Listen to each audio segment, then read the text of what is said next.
Hi students, ഇത് basics of mechanical engineering BMAയുടെ രണ്ടാമത്തെ വീഡിയോയാണ്. കഴിഞ്ഞ വീഡിയോയിൽ നമ്മൾ എങ്ങനെയാണ് ഒരു 4 സ്ട്രോക്ക് പെട്രോൾ എഞ്ചിൻ വർക്ക് ചെയ്യുന്നത് എന്നുള്ള രീതിയിൽ ഒരു 4 സ്ട്രോക്ക് പെട്രോൾ എഞ്ചിൻ്റെ വർക്കിംഗ് എങ്ങനെയാണ് എന്ന് നമ്മൾ നോക്കിയിരുന്നു. അതിൻ്റെ കാര്യങ്ങളൊക്കെ ഡീറ്റെയിൽഡ് ആയിട്ട് പറഞ്ഞു. ഇനി അതിനോടൊപ്പം തന്നെ നമ്മൾ പറഞ്ഞൊരു കാര്യമാണ്, ഒരു 4 സ്ട്രോക്ക് പെട്രോൾ എഞ്ചിൻ വർക്ക് ചെയ്യുന്നത് ഓട്ടോ സൈക്കിൾ എന്ന് പേരായ ഒരു തെർമോഡൈനാമിക് സൈക്കിൾ ബേസ് ചെയ്തിട്ടാണ്. അപ്പോൾ എന്താണ് ഈ ഓട്ടോ സൈക്കിൾ എന്ന് നമുക്കൊന്ന് നോക്കാം. അപ്പോൾ ഈ കാണിച്ചിരിക്കുന്നതാണ് ഒരു ഓട്ടോ സൈക്കിൾ. ഇതൊരു ഗ്രാഫാണ്. ഈ ഓട്ടോ സൈക്കിളിനെ നമ്മളൊരു ഗ്രാഫിൽ വരച്ച് റെപ്രസെൻ്റ് ചെയ്തിരിക്കുകയാണ്. ഗ്രാഫിൻ്റെ വൈ ആക്സിസിൽ നമുക്ക് പ്രഷറാണുള്ളത്. ഗ്രാഫിൻ്റെ വൈ ആക്സിസിൽ പ്രഷറാണ്. അതുപോലെ എക്സ് ആക്സിസിൽ വോളിയമാണുള്ളത്. പ്രഷറും വോളിയവും, എക്സ് ആക്സിസിൽ വോളിയം, വൈ ആക്സിസിൽ പ്രഷർ. അപ്പോൾ നിങ്ങൾ നോക്കിയാൽ മനസ്സിലാകും, ഇവിടെ വോളിയത്തിൻ്റെ ഗ്രാഫിൻ്റെ അവിടെ ടോപ്പ് ഡെഡ് സെൻറ്റർ എവിടെയാണോ, പിസ്റ്റണിൻ്റെ ടോപ്പ് ഡെഡ് സെൻറ്റർ എവിടെയാണോ ആ പൊസിഷൻ മാർക്ക് ചെയ്തിട്ടുണ്ട്. പിസ്റ്റൺ ടോപ്പ് ഡെഡ് സെൻറ്ററിൽ നിൽക്കുമ്പോൾ വോളിയം വളരെ കുറവാണ്. അപ്പം ഇവിടെയാണ് പിസ്റ്റൻ്റെ ടോപ്പ് ഡെഡ് സെൻറ്റർ. ഇവിടെയാണ് പിസ്റ്റൻ്റെ ടോപ്പ് ഡെഡ് സെൻറ്റർ. ഇനി അതുപോലെ തന്നെ ബോട്ടം ഡെഡ് സെൻറ്റർ ഇവിടെ മാർക്ക് ചെയ്തിട്ടുണ്ട്. ബോട്ടം ഡെഡ് സെൻറ്ററിലേക്ക് വരുമ്പോൾ കമ്പഷൻ ചേമ്പറിൻ്റെ വോളിയം വളരെ വലുതായിരിക്കും. അതായത് പിസ്റ്റൻ്റെ മുകളിലേക്കുള്ള വോളിയം വളരെ വലുതായിരിക്കും, വോളിയം ഇൻക്രീസ് ചെയ്യും. ടോപ്പ് ഡെഡ് സെൻറ്ററിൽ നിൽക്കുമ്പോൾ അതിൻ്റെ മുകളിലോട്ടുള്ള സ്പേസ്, കമ്പഷൻ ചേമ്പറിൻ്റെ സ്പേസ് വളരെ ചെറുതാണ്. പിസ്റ്റൺ ഒരിക്കലും മുകളിൽ പോയി സ്പാർക്ക് പ്ലഗിനെയോ അല്ലെങ്കിൽ വാൽവിനെയോ ഇടിക്കുന്ന അവസ്ഥയിലെത്തത്തില്ല. കുറച്ച് ഗ്യാപ്പ് ഇട്ടിട്ട്, അതാണ് ഈ ഗ്യാപ്പ് ഇവിടെ കാണിച്ചിരിക്കുന്നത്. ഒരു ചെറിയ വോളിയം ഗ്യാപ്പ് ഉണ്ടായിരിക്കും, എപ്പോഴും ഗ്യാപ്പ് ഉണ്ടായിരിക്കും. ഈ ഒരു വോളിയം അതാണ് രേഖപ്പെടുന്നത്. കുറച്ചൊന്ന് താഴെയായിട്ട് നിൽക്കുള്ളൂ, മുകളിൽ പോയി ഇടിച്ച് അവിടെ കേടുപാടൊന്നും വരത്തില്ല. പിസ്റ്റൺ കുറച്ച് താഴെയായിട്ട് നിൽക്കും. അപ്പം ടോപ്പ് ഡെഡ് സെൻറ്റർ, അതുപോലെ ബോട്ടം ഡെഡ് സെൻറ്റർ. അപ്പോൾ ഇനി എങ്ങനെയാണ് ഇതിൻ്റെ പ്രവർത്തനം എന്ന് നമുക്ക് നോക്കാം. ആദ്യമായി നമ്മൾ കഴിഞ്ഞ വീഡിയോയിൽ പഠിച്ചതുപോലെ ഇൻടേക്ക് സ്ട്രോക്കാണ്. ഇൻടേക്ക് അല്ലെങ്കിൽ സക്ഷൻ സ്ട്രോക്ക്. അപ്പോൾ ആദ്യം ഇവിടെ ഈ 0 എന്ന് പറയുന്ന പോയിന്റിൽ, 0 എന്ന് പറയുന്ന ഈ ഒരു പോയിന്റിലാണ് പിസ്റ്റൺ നിൽക്കുന്നത്. 0 എന്ന് പറയുന്ന ആ പോയിന്റിലാണ് പിസ്റ്റൺ നിൽക്കുന്നത്. അതിനുശേഷം പിസ്റ്റൺ മുകളിൽ നിന്ന് പതുക്കെ താഴേക്ക് വരുന്നു. പിസ്റ്റൺ മുകളിൽ നിന്ന് പതുക്കെ താഴേക്ക് വരുന്നത്. പിസ്റ്റൺ ഇങ്ങനെ പോവാണ്. പിസ്റ്റൺ ഇങ്ങനെ പോയി, ഇവിടെ പോയി, ഇങ്ങനെ പോയി, അവസാനം ബോട്ടം ഡെഡ് സെൻറ്ററിൽ എത്തി നിൽക്കുന്നു. പോയിന്റ് 1-ൽ എത്തി നിൽക്കുന്നു. ഈ ഒരു അവസ്ഥയിൽ ഇങ്ങോട്ടാണ് പോകുന്നത്. പിസ്റ്റൺ ഇങ്ങോട്ട് പോവാണ്. ഈ ഒരു അവസ്ഥയിൽ നമുക്കറിയാം, ഇൻലെറ്റ് വാൽവ് തുറന്ന് അകത്തേക്ക് എയറും ഫ്യൂവലും, എയർ ഫ്യൂവൽ മിക്സ്ചർ കയറി വരികയാണ്. അപ്പോൾ സ്വാഭാവികമായിട്ടും പിസ്റ്റൺ താഴേക്ക് പോകുമ്പോൾ കമ്പഷൻ ചേമ്പറിനകത്തുള്ള വോളിയം 0-ൽ നിന്ന് 1-ലേക്ക് കൂടുകയാണ്. അപ്പോൾ വോളിയം കൂടുന്നു. പക്ഷേ തുറന്നു കിടക്കുന്നതുകൊണ്ട്, ഇൻലെറ്റ് വാൽവ് തുറന്നു കിടക്കുന്നതുകൊണ്ട് അറ്റ്മോസ്ഫിയറുമായിട്ട് എപ്പോഴും ഒരു ബന്ധമുണ്ട്. അതുകൊണ്ട് പ്രഷർ മാറുന്നില്ല. അറ്റ്മോസ്ഫിയറായിട്ട് എന്തെങ്കിലും ഒരു കണക്ഷൻ ഉണ്ടെങ്കിൽ ഒരിക്കലും നമുക്ക് പ്രഷർ മാറില്ല. പ്രഷർ അറ്റ്മോസ്ഫിയറിക് പ്രഷറായിട്ട് തന്നെ നിൽക്കുന്നു. അപ്പോൾ വോളിയം ആദ്യത്തെ സ്ട്രോക്കിൽ 0-ൽ നിന്ന് 1-ലേക്ക്, ടോപ്പ് ഡെഡ് സെൻറ്ററിൽ നിന്ന് ബോട്ടം ഡെഡ് സെൻറ്ററിലേക്ക് പിസ്റ്റൺ മൂവ് ചെയ്യുമ്പോൾ കമ്പഷൻ ചേമ്പറിൻ്റെ വോളിയം, കമ്പഷൻ ചേമ്പറിനകത്തുള്ള വോളിയം കൂടുന്നു, 0-ൽ നിന്ന് 1-ലേക്ക് കൂടുന്നു. പക്ഷേ ഇൻലെറ്റ് വാൽവ് തുറന്നിരിക്കുന്നതുകൊണ്ട് പ്രഷറിന് യാതൊരു വ്യതിയാനവും ഇല്ല, അറ്റ്മോസ്ഫിയറിക് പ്രഷർ തന്നെയാണ്. അപ്പോൾ ആ പച്ച ലൈൻ സൂചിപ്പിക്കുന്നത്, സ്ക്രീനിൽ കാണുന്ന പച്ച ലൈൻ സൂചിപ്പിക്കുന്നതാണ് ഇൻലെറ്റ് സ്ട്രോക്ക്, ഇൻടേക്ക് സ്ട്രോക്ക് അല്ലെങ്കിൽ ഇൻടേക്ക് സ്ട്രോക്ക് അല്ലെങ്കിൽ സക്ഷൻ സ്ട്രോക്ക്. അതിനുശേഷം 2 വാൽവും അടയുന്നു. അടഞ്ഞതിന് ശേഷം വീണ്ടും ബോട്ടം ഡെഡ് സെൻറ്ററിലേക്ക് എത്തിയ പിസ്റ്റൺ തീർച്ചയായിട്ടും അടുത്ത സ്ട്രോക്കിനായിട്ട് മുകളിലേക്ക് പോകുന്നു. ടോപ്പിലേക്ക് പോവാണ്, ടോപ്പ് ഡെഡ് സെൻറ്ററിലേക്ക് പോവാണ്. ഇനി പോകുമ്പോൾ പക്ഷേ 2 വാൽവും അടഞ്ഞു കിടക്കുന്നത് കൊണ്ട് പിസ്റ്റൻ്റെ മുകളിലുള്ള വായു വളരെ ചെറിയൊരു സ്പേസിലേക്ക്, അതായത് വോളിയം കുറയുന്നു, ചെറിയൊരു സ്പേസിലേക്ക് കംപ്രസ്ഡ് ആവുകയാണ്. പക്ഷേ അതിന് പോകാനുള്ള വലിയ വോളിയത്തിൽ നിന്നിരുന്ന ഒരു വായുവിനെ ചെറിയ വോളിയത്തിലേക്ക് നമ്മൾ അമർത്തി പിടിക്കുകയാണ്. അപ്പോൾ എന്ത് സംഭവിക്കും? സ്വാഭാവികമായും അതിൻ്റെ പ്രഷർ അങ്ങ് കൂടും, അതിൻ്റെ പ്രഷർ കൂടും. അപ്പം അമർത്തി പിടിക്കുമ്പോൾ അവൻ്റെ പ്രഷർ കൂടും. അപ്പം പ്രഷർ കൂടി എന്ത് സംഭവിക്കുന്നു? 1-ൽ നിന്ന് 2-ലേക്ക് എത്തുന്നു, പോയിന്റ് 2 വരെ എത്തുന്നു. അപ്പം പോയിന്റ് 2-ൽ എത്തുമ്പോൾ വോളിയം കുറയുന്നു, അതുപോലെ തന്നെ പ്രഷർ കൂടുന്നു. വോളിയം കുറഞ്ഞ് പ്രഷർ കൂടുന്നു. അതാണ് നമ്മുടെ കംപ്രഷൻ സ്ട്രോക്ക്. അപ്പോൾ കംപ്രഷൻ സ്ട്രോക്ക് എന്ന് പറഞ്ഞാൽ ആ മഞ്ഞ ലൈൻ സൂചിപ്പിക്കുന്നതാണ് കംപ്രഷൻ സ്ട്രോക്ക്. അതിനുശേഷം കംപ്രഷൻ സ്ട്രോക്ക് എത്തിക്കഴിയുമ്പോൾ പിസ്റ്റൺ ടോപ്പ് ഡെഡ് സെൻറ്ററിലെത്തി, മുകളിലേക്ക് പോയ പിസ്റ്റൺ അടുത്ത താഴേക്ക് വരുന്നതിന് മുമ്പ് ഒരു ഫ്രാക്ഷൻ ഓഫ് എ സെക്കൻഡ് ആ മുകളിൽ തന്നെ നിൽക്കും. ഒന്ന് നിന്നാലേ, ഒരു ഡയറക്ഷനിൽ പോയി ഒന്ന് നിന്നാലേ അതിൻ്റെ റിവേഴ്സ് ഡയറക്ഷനിലേക്ക് വരാൻ പറ്റുള്ളൂ. അപ്പോൾ മുകളിലേക്ക് പോയ പിസ്റ്റൺ ഒരു ഫ്രാക്ഷൻ ഓഫ് എ സെക്കൻഡ്, ഒരു സെക്കൻഡിൻ്റെ 100ൽ ഒരംശം ആ സമയത്തേക്ക് ആ പിസ്റ്റൺ മുകൾ ഭാഗത്തൊന്ന് നിൽക്കുന്നു. ആ നിൽക്കുന്ന സമയത്ത് നമ്മൾ എന്ത് ചെയ്യുന്നു? ആ നിൽക്കുന്ന സമയത്താണ് നമ്മൾ സ്പാർക്ക് കൊടുക്കുന്നതും ആ സ്പാർക്കിലൂടെ അകത്തുള്ള ഫ്യൂവൽ, പെട്രോൾ കത്തുന്നതും. അപ്പോൾ പിസ്റ്റൺ അനങ്ങാതെ നിൽക്കുന്നത് കൊണ്ട് തന്നെ കമ്പഷൻ ചേമ്പറിൻ്റെ വോളിയത്തിന് യാതൊരു മാറ്റവും സംഭവിക്കുന്നില്ല. പിസ്റ്റൺ അനങ്ങാതെ നിൽക്കുന്നതുകൊണ്ട് കമ്പഷൻ ചേമ്പറിൻ്റെ വോളിയത്തിന് യാതൊരു മാറ്റവും സംഭവിക്കുന്നില്ല. അപ്പോൾ കോൺസ്റ്റൻറ്റ് വോളിയമാണ്, വോളിയം മാറാതെയാണ് 2-ൽ നിന്ന് 3-ലേക്ക് പോകുന്നത്. 2-ൽ നിന്ന് 3-ലേക്ക് എന്തുകൊണ്ട് പോകുന്നു എന്ന് ചോദിച്ചാൽ, എപ്പോഴും നമ്മളൊരു വസ്തുവിന് അല്ലെങ്കിൽ ഒരു ഫ്ലൂയിഡിന്, ഒരു എയറിന് നമ്മൾ കുറച്ച് എനർജി, ഹീറ്റ് എനർജി കൊടുക്കുമ്പോൾ എപ്പോഴും അതിൻ്റെ ടെൻഡൻസി എന്ന് പറഞ്ഞാൽ അതിൻ്റെ പ്രഷർ, വോളിയം, ടെമ്പറേച്ചർ, ഈ 3 പ്രോപ്പർട്ടിയും കൂടാതെ എൻട്രോപ്പി എന്ന് പറഞ്ഞൊരു പ്രോപ്പർട്ടിയും കൂടെ ഉണ്ട്. അതിനെക്കുറിച്ച് നിങ്ങൾ കേട്ടിട്ടുണ്ടാവും. അപ്പോൾ പ്രഷർ, വോളിയം, ടെമ്പറേച്ചർ, എൻട്രോപ്പി മുതലായി ഈ 4 പ്രധാനപ്പെട്ട പ്രോപ്പർട്ടീസ് അതിൻ്റെ സ്വഭാവം സവിശേഷതയാണ്. ഒരു വായു എടുത്താൽ, ഒരു കണ്ടെയ്നറിൽ കുറച്ച് വായു എടുത്താൽ അതിന് ഒരു പ്രഷർ ഉണ്ടാകും, ഒരു ടെമ്പറേച്ചർ ഉണ്ടാകും, അതിന് വോളിയം ഉണ്ടാകും, അതിനൊരു എൻട്രോപ്പി ഉണ്ടാകും. അപ്പോൾ നമ്മൾ എനർജി അങ്ങോട്ട് കൊടുക്കുമ്പോൾ സ്വാഭാവികമായിട്ടും ഇതിൻ്റെ എല്ലാം വാല്യൂ കൂടാനാണ് ടെൻഡൻസി. വോളിയം കൂടാനൊരു ടെൻഡൻസി ഉണ്ട്, പ്രഷർ കൂടാനൊരു ടെൻഡൻസി ഉണ്ട്, സ്വാഭാവികമായിട്ടും ടെമ്പറേച്ചർ കൂടാനൊരു ടെൻഡൻസി ഉണ്ട്, അതുപോലെ എൻട്രോപ്പിയും കൂടാനൊരു ടെൻഡൻസി ഉണ്ട്. നമ്മൾ ഇതിലേതെങ്കിലും ഒന്നിനെ നമ്മൾ കൂടാൻ അനുവദിക്കാതെ ബ്ലോക്ക് ചെയ്യുകയാണെങ്കിൽ, നമ്മൾ പ്രഷർ കൂടാൻ അനുവദിക്കാതെ ബ്ലോക്ക് ചെയ്യുകയാണെങ്കിൽ ബാക്കിയുള്ള പ്രോപ്പർട്ടീസ് അതിനും കൂടെ വേണ്ടി കൂടും, അധികമായിട്ട് കൂടും. ബാക്കിയുള്ള പ്രോപ്പർട്ടീസ് നമ്മൾ ഏതിനെയാണോ തടഞ്ഞു വയ്ക്കുന്നത് അതല്ലാതെ ബാക്കിയുള്ള പ്രോപ്പർട്ടീസ് അധികമായിട്ട് കൂടും. ഉദാഹരണത്തിന് നമ്മളൊരു പ്രഷർ കുക്കറിൽ നമ്മൾ ഹീറ്റ് എനർജിയാണ് കൊടുക്കുന്നത്. നമ്മൾ അത് നമ്മുടെ ലിഡൊക്കെ വെച്ചിട്ട് അടച്ചു വയ്ക്കുകയാണ്. പ്രഷർ കുക്കറകത്ത് വെള്ളമൊക്കെ നിറച്ച് അടച്ചു വയ്ക്കുന്നു. അടച്ചു വെച്ചതിന് ശേഷം ഹീറ്റ് എനർജി കൊടുക്കുന്നു. ഹീറ്റ് എനർജി കൊടുക്കുമ്പോൾ വോളിയം ഇൻക്രീസ് ചെയ്യാനാണ് അതിൻ്റെ ആഗ്രഹം. പക്ഷേ അടച്ചു വച്ചിരിക്കുന്നത് കാരണം അതിൻ്റെ വോളിയം ഇൻക്രീസ് ചെയ്യുന്നില്ല.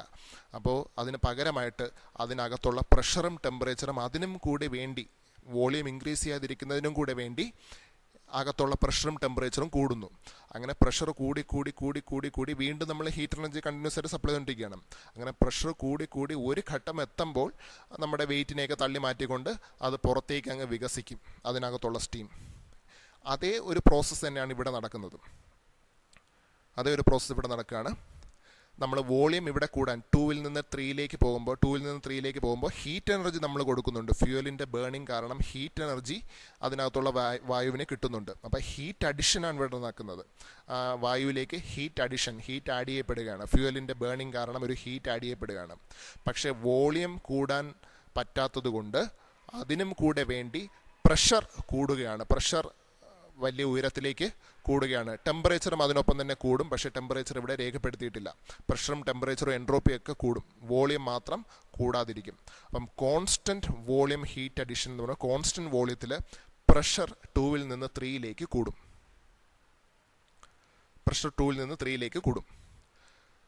ടെമ്പറേച്ചറും എൻട്രോപ്പിയും കൂടുമെങ്കിൽ അത് നമ്മളിവിടെ കാണിക്കുന്നില്ല. നമ്മൾ പ്രഷറും വോളിയവും മാത്രമേ നമ്മൾ ഈ ഗ്രാഫ് വരയ്ക്കാൻ വേണ്ടി എടുക്കുന്നുള്ളൂ. അപ്പം നമ്മൾ ഇവിടെ ഇത്രയും മനസ്സിലാക്കുക, വോളിയം മാറ്റമൊന്നുമില്ല. കാരണം പിസ്റ്റൺ മുകളിലെത്തി അനങ്ങാതെ നിൽക്കുന്ന ഒരു ഫ്രാക്ഷൻ ഓഫ് എ സെക്കൻഡിലാണ് ഈ സംഭവം നടക്കുന്നത്.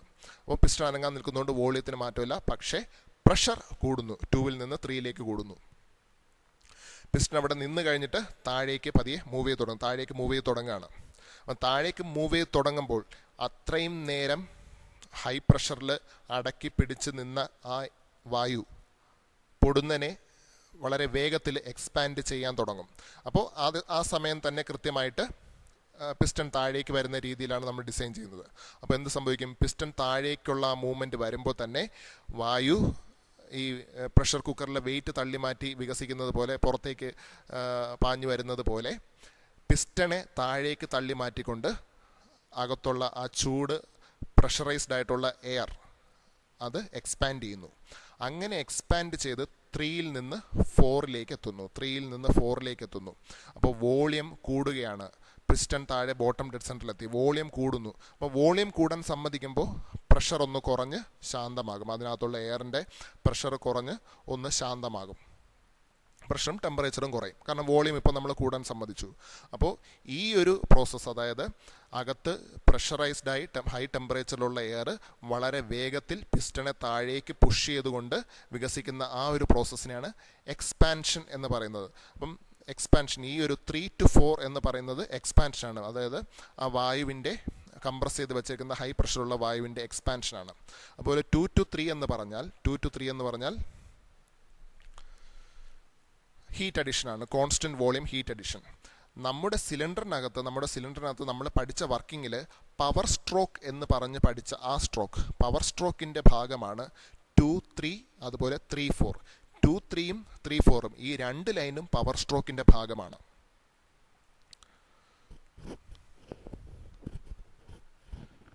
ഈ 2 ലൈനും പവർ സ്ട്രോക്കിൻ്റെ ഭാഗമാണ്. അപ്പോൾ 2 to 3-യും 3 to 4-ഉം, 2 to 3 എന്ന് പറഞ്ഞാൽ കോൺസ്റ്റൻറ്റ് വോളിയത്തിൽ നടക്കുന്ന ഹീറ്റ് അഡിഷനാണ്. അതുപോലെ 3 to 4 എന്ന് പറഞ്ഞാൽ എക്സ്പാൻഷനാണ്, എക്സ്പാൻഷൻ. അപ്പം കോൺസ്റ്റൻറ്റ് വോളിയം ഹീറ്റ് അഡിഷനും 3 to 4-ൽ നടക്കുന്ന എക്സ്പാൻഷനും പവർ സ്ട്രോക്കിൻ്റെ, നമ്മൾ സിലിണ്ടറിനകത്ത് പഠിച്ച സിലിണ്ടറിൻ്റെ ഒരു സ്റ്റേജായ പവർ സ്ട്രോക്കിൻ്റെ ഭാഗമാണ്. അപ്പോൾ ചുമന്ന ലൈൻ കൊണ്ട് കാണിച്ചിരിക്കുന്നതെല്ലാം പവർ സ്ട്രോക്കിൻ്റെ ഭാഗമായിട്ട് വരുന്നതാണ്. അതിനുശേഷം ഇപ്പോൾ നമ്മുടെ വായു ഈ കാണിച്ചിരിക്കുന്ന നാലാമത്തെ പോയിന്റിലാണുള്ളത്. അപ്പോൾ നാലാമത്തെ പോയിന്റിൽ നിൽക്കുമ്പോഴും ശാന്തമായി, ഓക്കെ, അതിൻ്റെ പ്രഷർ കുറഞ്ഞു. എന്നാൽ പോലും ഇപ്പോഴും അറ്റ്മോസ്ഫിയറിക് പ്രഷറിനേക്കാൾ കൂടുതൽ തന്നെയാണ് അതിനകത്തുള്ള വായുവിൻ്റെ പ്രഷർ. അപ്പോൾ നാലാമത്തെ പോയിന്റിൽ വന്ന് നിന്നു, അതായത് പിസ്റ്റൺ താഴെ ബോട്ടം ഡെഡ് സെൻറ്ററിൽ വന്ന് നിന്നു. അവിടെ നിൽക്കുന്ന ആ സമയത്ത്, ആ ഒരു ഫ്രാക്ഷൻ ഓഫ് എ സെക്കൻഡിൽ എന്ത് സംഭവിക്കുന്നു? നമ്മുടെ എക്സോസ്റ്റ് വാൽവ് അങ്ങ് തുറന്നു കൊടുക്കുകയാണ്. അപ്പോൾ എക്സോസ്റ്റ് വാൽവ് തുറന്നു കൊടുക്കുന്നു. അകത്ത് ഇപ്പോഴും കുറച്ച് ചൂട് അവശേഷിക്കുന്നുണ്ട് അതിനകത്തുള്ള പുകയ്ക്ക്. ഇപ്പോൾ കത്തിക്കഴിഞ്ഞു, പുകയായി മാറി. ആ പുകയിൽ ഇപ്പോഴും അവശേഷിക്കുന്ന ചൂടും കുറച്ച് പ്രഷറും ഉണ്ട്. ആ പ്രഷർ കാരണം ഇപ്പോഴും അറ്റ്മോസ്ഫിയറിക് പ്രഷറിനേക്കാൾ ഉയർന്ന 4 എന്ന് പറയുന്ന ആ പ്രഷറിൻ്റെ അവിടെയാണ് നിൽക്കുന്നത്. അപ്പോൾ അവിടെ നിന്ന് ഹൈ പ്രഷറിൽ നിന്ന് ലോ പ്രഷറിലേക്ക് പെട്ടെന്ന് ഫ്ലോ ചെയ്തു പോകും. എപ്പോഴും ഒരു വായുവോ അല്ലെങ്കിൽ വെള്ളമോ ഉണ്ടെങ്കിൽ അത് എപ്പോഴും ഹൈ പ്രഷറുള്ള ഒരു സ്ഥലത്ത് നിന്ന് ലോ പ്രഷറിലേക്ക് പെട്ടെന്ന് ഒഴുകിപ്പോകും. അപ്പോൾ ഇവിടെയും അത് തന്നെ, എക്സോസ്റ്റ് വാൽവ് തുറക്കുന്നതോടുകൂടി അകത്ത് കുറച്ച് ഹൈ പ്രഷർ, അതായത് 4-ൽ നിൽക്കുന്ന വായു, കത്തിക്കഴിഞ്ഞ പുക, അത് അറ്റ്മോസ്ഫിയറിക് പ്രഷറിലേക്ക് പുറത്തേക്ക് ഒഴുകി പോകുന്നു. അപ്പോൾ അത് തുറക്കുമ്പോൾ തന്നെ ഇപ്പോഴും നമ്മുടെ പിസ്റ്റൺ അനങ്ങാതെ താഴെ നിൽക്കുകയാണ്. അപ്പോൾ അതും കോൺസ്റ്റൻറ്റ് വോളിയം, നമ്മളെ ചൂട് പുകയാണ് പുറത്തേക്ക് പോകുന്നത്, അതുകൊണ്ട് ചൂട് കുറച്ച് നഷ്ടപ്പെട്ടു പോവുകയാണ്. അപ്പോൾ ഹീറ്റ് റിജക്ഷനാണ്. കോൺസ്റ്റൻറ്റ് വോളിയത്തിൽ ഹീറ്റ് റിജക്ഷൻ നടക്കുകയാണ്, constant volume heat rejection. 2 to 3 constant volume heat addition ആയിരുന്നു. അവിടെ ചൂട് വായുവിലേക്ക് കൊടുക്കുകയാണ്, നമ്മളെ സിലിണ്ടറിലേക്ക് ചൂട് കിട്ടുമായിരുന്നു ഫ്യൂവലിൻ്റെ ബേണിംഗ് വഴി. പക്ഷേ ഇവിടെ 4 to 1 എന്ന് പറഞ്ഞാൽ കോൺസ്റ്റൻറ്റ് വോളിയത്തിൽ ഹീറ്റ് നഷ്ടപ്പെടുകയാണ്, ഹീറ്റ് റിജക്ഷനാണ് സംഭവിക്കുന്നത്. പിന്നെ വീണ്ടും പിസ്റ്റൺ, താഴെ നിന്ന പിസ്റ്റൺ മുകളിലേക്ക് മൂവ് ചെയ്യുമ്പോൾ അവശേഷിച്ച പുക കൂടി, അതിനകത്ത് അവശേഷിച്ച് നിൽക്കുന്ന പുക അല്ലെങ്കിൽ എക്സോസ്റ്റ് ഗ്യാസസ് എന്ന് പറയും. എക്സോസ്റ്റ് ഗ്യാസസിനെ പുറത്തേക്ക് തള്ളി വിട്ടുകൊണ്ട്, ഇപ്പോഴും നമ്മുടെ എക്സോസ്റ്റ് വാൽവ് തുറന്നു തന്നെ കിടക്കുകയാണ്, അതിലൂടെ പുറത്തേക്ക് തള്ളി വിട്ടുകൊണ്ട് പിസ്റ്റൺ വീണ്ടും ടോപ്പ് ഡെഡ് സെൻറ്ററിലേക്ക് നീങ്ങുന്നു. അങ്ങനെ 1 to 0, 1-ൽ നിന്ന് 0-ലേക്ക് എത്തുന്നു. അപ്പോൾ ഈ ബ്ലൂ ലൈൻ കൊണ്ട് കാണിച്ചിരിക്കുന്ന 410 അതെല്ലാം എക്സോസ്റ്റ് സ്ട്രോക്കിൻ്റെ ഭാഗമായിട്ട് വരുന്നതാണ്. 410 എന്ന് പറയുന്നത് എക്സോസ്റ്റ് സ്ട്രോക്കിൻ്റെ ഭാഗമായിട്ട് തന്നെ വരുന്ന 2 ലൈൻസാണ്. അപ്പോൾ ഞാൻ പറഞ്ഞു 1 to 2 എന്ന് പറയുന്നത് കംപ്രഷനാണെന്നും 3 to 4 എന്ന് പറയുന്നത് എക്സ്പാൻഷനാണെന്നും പറയുന്നു. നമ്മുടെ അസംഷൻ എന്താണെന്ന് വെച്ചാൽ, നമ്മൾ മനസ്സിലാക്കുന്നത് എന്താണെന്ന് വെച്ചാൽ, കംപ്രഷനും എക്സ്പാൻഷനും നടക്കുമ്പോൾ പുറത്തേക്കോ അകത്തേക്കോ ചൂട്, ഹീറ്റ് എനർജി ട്രാൻസ്ഫർ ചെയ്യപ്പെടുന്നില്ല. ഈ 2 പ്രോസസ്സ് നടക്കുമ്പോൾ 1 to 2-ഉം 3 to 4-ഉം ഈ 2 സമയത്തും പുറത്തേക്കോ അകത്തേക്കോ, എഞ്ചിൻ്റെ പുറത്തേക്കോ എഞ്ചിനകത്തേക്കോ ഹീറ്റ് ട്രാൻസ്ഫർ അല്ലെങ്കിൽ ഹീറ്റ് എക്സ്ചേഞ്ച് നടക്കുന്നില്ല എന്നാണ് നമ്മുടെ അസംഷൻ. നമ്മൾ അസ്യൂം ചെയ്യുകയാണ് അങ്ങനെ. അതുകൊണ്ട് തന്നെ ഹീറ്റ് ട്രാൻസ്ഫർ അങ്ങോട്ടോ ഇങ്ങോട്ടോ നടക്കാത്തൊരു പ്രോസസ്സിനെ നമ്മൾ അഡയബാറ്റിക് പ്രോസസ്സ് എന്ന് പറയും. Adiabatic process. അപ്പോൾ 1 to 2 കുറച്ചുകൂടി വ്യക്തമായിട്ട് പറഞ്ഞാൽ അത് അഡയബാറ്റിക് കംപ്രഷനാണ്. Adiabatic compression. അതുപോലെ 3 to 4 എന്ന് പറയുന്നത് അഡയബാറ്റിക് എക്സ്പാൻഷനാണ്. അഡയബാറ്റിക് എക്സ്പാൻഷനാണ് 3 to 4.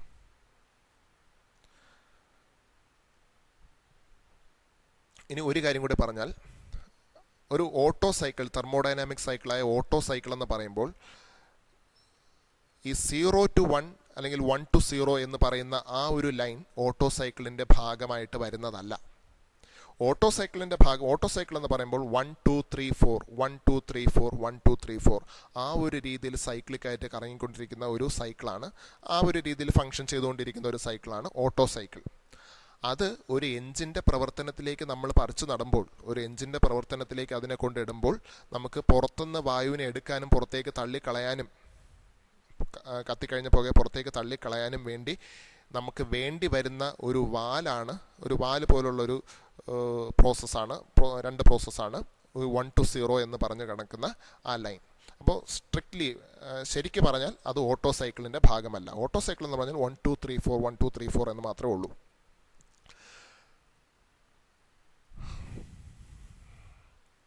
അപ്പോൾ ഇതാണ് ഓട്ടോ സൈക്കിളിനെ കുറിച്ചുള്ള ഒരു ചെറിയ നോട്ട്. 1 to 2 എന്ന് പറഞ്ഞാൽ അഡയബാറ്റിക് കംപ്രഷനാണ്. 1 to 2 എന്ന് പറഞ്ഞാൽ അഡയബാറ്റിക് കംപ്രഷനാണ്.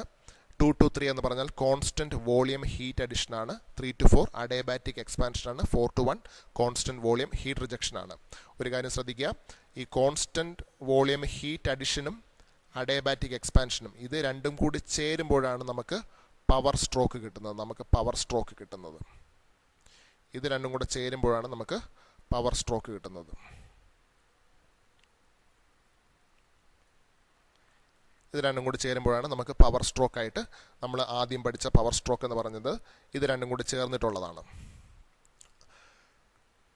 അതുപോലെ തന്നെ കോൺസ്റ്റൻറ്റ് വോളിയം, എപ്പോഴും ഒരു കോൺസ്റ്റൻറ്റ് വോളിയം പ്രോസസ്സ് എന്ന് പറഞ്ഞാൽ പിസ്റ്റൺ മുകളിലോ താഴെയോ എത്തി അവിടെ നിൽക്കുന്ന സമയത്ത്, അവിടെ ഒന്ന് നിൽക്കുന്ന ഒരു ഫ്രാക്ഷൻ ഓഫ് എ സെക്കൻഡ് അവിടെ ഒന്ന് ഹോൾട്ട് ചെയ്യുന്ന ആ സമയത്ത് എന്തെങ്കിലും പ്രോസസ്സ് നടന്നാൽ അതാണ് കോൺസ്റ്റൻറ്റ് വോളിയം പ്രോസസ്സായിട്ട് പറയുന്നത്. ഇവിടെ കോൺസ്റ്റൻറ്റ് വോളിയത്തിൽ തന്നെയാണ് ഹീറ്റ് അഡിഷനും നടക്കുന്നത്, കോൺസ്റ്റൻറ്റ് വോളിയത്തിൽ തന്നെയാണ് ഹീറ്റ് റിജക്ഷനും നടക്കുന്നത്. അതുപോലെ ഒരു സ്ട്രോക്ക് എന്ന് പറഞ്ഞാൽ അഡയബാറ്റിക് കംപ്രഷൻ തന്നെയാണ് കംപ്രഷൻ സ്ട്രോക്കായിട്ട് നമുക്ക് പറയുന്നത്. ഇതൊരു സ്ട്രോക്ക് തന്നെയാണ്. കംപ്രഷൻ സ്ട്രോക്കായിട്ട് നമ്മൾ പറയുന്നത് ഇത് തന്നെയാണ്, കംപ്രഷൻ സ്ട്രോക്ക്. ഇനി ഇൻടേക്ക് സ്ട്രോക്ക് ഓട്ടോ സൈക്കിളിൻ്റെ ഭാഗമായിട്ട് വരുന്നതല്ല. അത് എഞ്ചിന് വേണ്ടിയുള്ളൊരു അഡീഷണൽ സ്ട്രോക്കാണ് ഇൻടേക്ക് സ്ട്രോക്ക്. അത് ഇതിൽ കാണിച്ചിട്ടില്ല. അതുപോലെ കോൺസ്റ്റൻറ്റ് വോളിയം ഹീറ്റ് റിജക്ഷൻ്റെ കൂടെ 1 to 0 ലൈനും കൂടെ ചേർന്ന് വരുമ്പോൾ, ഇതിൻ്റെ കൂടെ മറ്റൊരു ലൈനും കൂടെ ചേർന്ന് വരുമ്പോഴാണത് എക്സോസ്റ്റ് സ്ട്രോക്കായി മാറുന്നത്. എക്സോസ്റ്റ്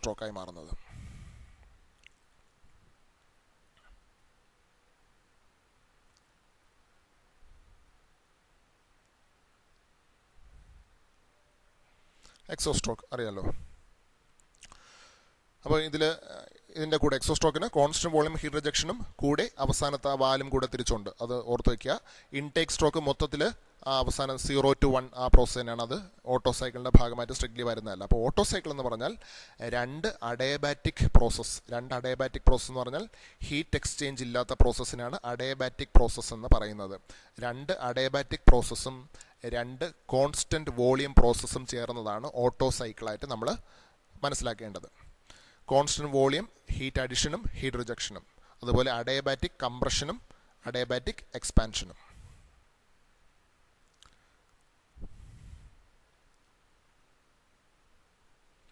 ഇനി അതാണ് താഴെ പറഞ്ഞിരിക്കുന്നത് അഡയബാറ്റിക് പ്രോസസ്സ്. അഡയബാറ്റിക് പ്രോസസ്സ് എന്ന് പറഞ്ഞാൽ process with no heat transfer or heat exchange. Sometimes when this process is reversible, it is also called isentropic process എന്ന് പറയും. അതായത് ഞാൻ ആദ്യത്തെ ലൈൻ ഞാൻ മുമ്പ് എക്സ്പ്ലെയിൻ ചെയ്തതാണ്. Process with no heat transfer heat exchange. Adiabatic process എന്ന് പറഞ്ഞാൽ ഹീറ്റ് എക്സ്ചേഞ്ചോ ഹീറ്റ് ട്രാൻസ്ഫറോ ഇല്ലാത്തൊരു പ്രോസസ്സാണ് അഡിയാബാറ്റിക് പ്രോസസ്സ്. പക്ഷേ ചിലപ്പോഴൊക്കെ ഈ ഒരു പ്രോസസ്സ് റിവേഴ്സിബിളും കൂടെ ആണെങ്കിൽ നമ്മൾ അതിനെ ഐസെൻട്രോപ്പിക് പ്രോസസ്സ് എന്ന് പറയും. ഈ IS എന്ന് പറയുന്ന ഒരു പ്രിഫിക്സ്, IS എന്ന് പറയുന്ന അക്ഷരങ്ങൾ ആദ്യം ചേർക്കുമ്പോൾ അതിൻ്റെ അർത്ഥം കോൺസ്റ്റൻ്റ് ആയിട്ട് നിൽക്കുന്ന എന്ന അർത്ഥം വരുന്ന രീതിയിലാണ്. അതായത് എൻട്രോപ്പി എന്ന് പറഞ്ഞൊരു പ്രോപ്പർട്ടി ഉണ്ടെന്ന് ഞാൻ കുറച്ച് മുമ്പായിട്ട് പറഞ്ഞിരുന്നു. എൻട്രോപ്പി എന്ന് പറഞ്ഞൊരു പ്രോപ്പർട്ടി ഉണ്ട്. അതെന്താണെന്ന് ഇപ്പം മനസ്സിലാക്കേണ്ട. അങ്ങനെ ഒരു സ്വഭാവ സവിശേഷത, ഒരു വായു എടുത്താൽ, ഒരു മെറ്റീരിയൽ എടുത്താൽ അതിന് പലതരത്തിൽ, അതിന് നിറമുള്ളതുപോലെ, അതിന് സൈസ് ഉള്ളതുപോലെ, അതിന് വോളിയം ഉള്ളതുപോലെ, ടെമ്പറേച്ചർ ഉള്ളതുപോലെ അതിന് എൻട്രോപ്പി എന്ന് പറയുന്ന ഒരു സ്വഭാവ സവിശേഷത കൂടെ ഉണ്ട്. ഒരു ക്യാരക്ടറിസ്റ്റിക്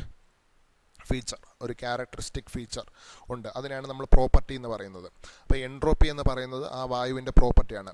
അതിന് മാറ്റമില്ല, അത് കോൺസ്റ്റൻ്റ് ആയിട്ട് നിൽക്കുന്നു എന്ന് കാണിക്കാനാണ് നമ്മൾ ഐസെൻട്രോപ്പി, IS എന്നുള്ള അക്ഷരങ്ങൾ ആദ്യം ചേർക്കുന്നത്. അപ്പോൾ ഐസെൻട്രോപ്പിക് പ്രോസസ്സ്, അഡിയാബാറ്റിക് പ്രോസസ്സ് തന്നെയാണ് ഐസെൻട്രോപ്പിക് പ്രോസസ്സ്. ഒരു ചെറിയ വ്യത്യാസമേ ഉള്ളൂ. അഡിയാബാറ്റിക് പ്രോസസ്സ് റിവേഴ്സിബിൾ ആകുമ്പോഴാണ് ഐസെൻട്രോപ്പിക്. നമ്മൾ മനസ്സിലാക്കുന്നത്, നമ്മൾ പഠിക്കുന്ന എല്ലാ പ്രോസസ്സും റിവേഴ്സിബിൾ ആണെന്നുള്ള ധാരണയിലാണ് നമ്മൾ മുന്നോട്ട് നീങ്ങുന്നത്. അതുകൊണ്ട് അഡിയാബാറ്റിക് എന്ന് പറയുന്നതെല്ലാം തന്നെ ഐസെൻട്രോപ്പിക് ആണെന്ന് തൽക്കാലത്തേക്ക് നിങ്ങൾക്ക് മനസ്സിലാക്കാം. ഈ പേരുകളൊക്കെ ജസ്റ്റ് ഒന്ന് മനസ്സിലാക്കി വെച്ചിരുന്നാൽ മതി, എന്തെന്നുള്ളത്. അതിനെക്കുറിച്ച് കൂടുതൽ ചിന്തിച്ച ആഴത്തിൽ ഒരുപാട് വലിയൊരു സബ്ജക്റ്റാണ് തെർമോഡൈനാമിക്സ് എന്ന് പറയുന്നത്. അപ്പോൾ നിങ്ങൾ ഈ പേരുകളൊക്കെ ഒന്ന് കേൾക്കുക. ഇതൊക്കെ അഡിയാബാറ്റിക് പ്രോസസ്സ്, ഹീറ്റ് ട്രാൻസ്ഫർ ഇല്ല അല്ലെങ്കിൽ ഹീറ്റ് എക്സ്ചേഞ്ച് ഇല്ലാത്തൊരു പ്രോസസ്സാണ് അഡിയാബാറ്റിക് പ്രോസസ്സ്. അതിനെ തന്നെ ചിലപ്പോൾ പറയുന്ന പേരാണ് ഐസെൻട്രോപ്പിക് പ്രോസസ്സ്. ഐസെൻട്രോപ്പിക് പ്രോസസ്സ് എന്ന് പറയാനുള്ള കാരണം എൻട്രോപ്പി എന്ന് പറയുന്ന പ്രോപ്പർട്ടിക്ക് മാറ്റമൊന്നും ഇല്ലാത്തതുകൊണ്ടാണ്. എൻട്രോപ്പി കോൺസ്റ്റൻ്റ് ആയതുകൊണ്ടാണ് ഐസെൻട്രോപ്പിക് പ്രോസസ്സ് എന്ന് പറയുന്നത്. ഇത്രയും കാര്യങ്ങൾ മനസ്സിലാക്കാം. അതുപോലെ കോൺസ്റ്റൻറ്റ് വോളിയം പ്രോസസ്സിന് പറയുന്ന പേരാണ് ഐസോകോറിക്. കോറിക് എന്ന് പറയുന്നത് വോളിയത്തിൻ്റെ മറ്റൊരു ഇതാണ്. അപ്പം ഐസോകോറിക്, കോൺസ്റ്റൻറ്റ് വോളിയം പ്രോസസ്സ് എന്ന് പറഞ്ഞാൽ ഐസോകോറിക് പ്രോസസ്സ് എന്നാണ് അതിൻ്റെ അർത്ഥം. അതിൻ്റെ മറ്റൊരു പേരാണ് ഐസോകോറിക് പ്രോസസ്സ്. അപ്പോൾ നമുക്കിപ്പോൾ രണ്ട് പ്രോസസ്സ് അറിയാം. അഡിയാബാറ്റിക് അല്ലെങ്കിൽ ഐസെൻട്രോപ്പിക് പ്രോസസ്സ്, അതുപോലെ കോൺസ്റ്റൻറ്റ് വോളിയം അല്ലെങ്കിൽ ഐസോകോറിക് പ്രോസസ്സ് എന്നുള്ള രണ്ട് പ്രോസസ്സ് നിങ്ങൾക്കറിയാം. ഞാനൊരു രണ്ടെണ്ണം കൂടെ നിങ്ങൾക്ക് പറഞ്ഞു തരികയാണ്. ടെമ്പറേച്ചർ കോൺസ്റ്റൻ്റ് ആണെങ്കിൽ, കോൺസ്റ്റൻറ്റ് ടെമ്പറേച്ചർ പ്രോസസ്സ് ആണെങ്കിൽ അതിനെ ഐസോതെർമൽ പ്രോസസ്സ് എന്ന് പറയും. ടെമ്പറേച്ചർ കോൺസ്റ്റൻ്റ് ആണെങ്കിൽ അതിനെ ഐസോതെർമൽ പ്രോസസ്സ് എന്ന് പറയും. ഞാൻ പറഞ്ഞതുപോലെ കോൺസ്റ്റൻറ്റ് എന്നുള്ള വാക്കിന്. അപ്പം ടെമ്പറേച്ചർ കോൺസ്റ്റൻ്റ് ആണെങ്കിൽ ഐസോതെർമൽ പ്രോസസ്സ്.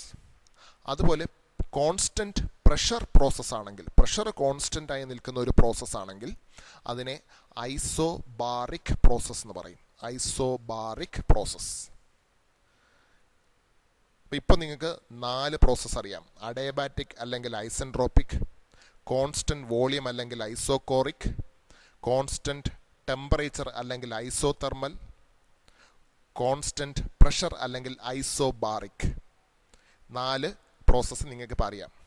ഇനി അഞ്ചാമത്തെ ഒരു പ്രോസസ്സ് കൂടെ ഉണ്ട്. അത് പോളിട്രോപ്പിക് പ്രോസസ്സ് എന്ന് പറയും. നിങ്ങളിപ്പോൾ അതിനെക്കുറിച്ച് അറിയേണ്ട കാര്യമില്ല. പോളിട്രോപ്പിക് പ്രോസസ്സ് അഞ്ചാമത്തെ ഒരു പ്രോസസ്സ്. ഈ 5 പ്രോസസ്സ് മാത്രമേ തെർമോഡൈനാമിക്സിലുള്ളൂ. ഈ 5 പ്രോസസ്സ് വെച്ചിട്ടാണ് ബാക്കി എല്ലാ കളികളും തെർമോഡൈനാമിക്സ് എന്ന് പറയുന്ന വലിയ വിഷയത്തിനകത്ത് കളിക്കുന്നത്. 5 പ്രോസസ്സാണുള്ളത്. അതിൽ 4 നിങ്ങൾക്ക് ഇപ്പോൾ പരിചിതമാണ്. പോളിട്രോപ്പിക് എന്താണെന്ന് പേരറിയാം, പക്ഷേ പോളിട്രോപ്പിക് എന്താണെന്ന് അറിയത്തില്ല. അത് സാരമില്ല, ഇപ്പോൾ നിങ്ങൾ അറിയേണ്ട കാര്യമില്ലത്. അപ്പോൾ 4 പ്രോസസ്സ് അറിയാം. അഡിയാബാറ്റിക് അല്ലെങ്കിൽ ഐസെൻട്രോപ്പിക്, കോൺസ്റ്റൻറ്റ് വോളിയം അല്ലെങ്കിൽ ഐസോകോറിക്, കോൺസ്റ്റൻറ്റ് ടെമ്പറേച്ചർ അല്ലെങ്കിൽ ഐസോതെർമൽ, കോൺസ്റ്റൻറ്റ് പ്രഷർ അല്ലെങ്കിൽ ഐസോബാറിക് പ്രോസസ്സ്. ഏറ്റവും അവസാനം പറഞ്ഞിരിക്കുന്നത് processes 0 to 1 and 1 to 0 are additions to an Otto cycle for functioning of an engine. ഞാൻ മുമ്പ് പറഞ്ഞത് തന്നെ ഓട്ടോ സൈക്കിളിൻ്റെ കൂടെ ആഡ് ചെയ്യുന്ന 2 പ്രോസസ്സാണ് 0 to 1 1 to 0. എന്തിനു വേണ്ടിയാണ് ആഡ് ചെയ്യുന്നത്? ഒരു എഞ്ചിൻ്റെ പ്രവർത്തനത്തിന് വേണ്ടി, അത് പുറമേ നിന്ന് എയർ വലിച്ചെടുക്കാനും എയറിനെ പുറത്തേക്ക് തള്ളിവിടാനും വേണ്ടി നമ്മൾ ആഡ് ചെയ്യുന്ന ഒരു ടെയിൽ, ഒരു വാലാണ് 0 to 1 and 1 to 0. ഒരു കാര്യം പറയുകയാണെങ്കിൽ 0 to 1 അല്ലെങ്കിൽ 1 to 0 എന്ന് പറയുന്നത് ഐസോബാറിക് പ്രോസസ്സാണ്. കാരണം പ്രഷർ അവിടെ മാറുന്നില്ല. ആ രണ്ട് പ്രോസസ്സിലും 0 to 1ലും 1 to 0ലും പ്രഷർ മാറുന്നില്ല. അതുകൊണ്ട് നമുക്കതൊരു ഐസോബാറിക് പ്രോസസ്സാണെന്ന് പറയാം. പക്ഷെ അത് ഓട്ടോ സൈക്കിളിൻ്റെ ഭാഗമല്ലാത്തത് കൊണ്ട് നമ്മൾ അധികം പ്രാധാന്യം ഇപ്പം നമുക്ക് അതിനെ കൽപ്പിക്കേണ്ട കാര്യമില്ല.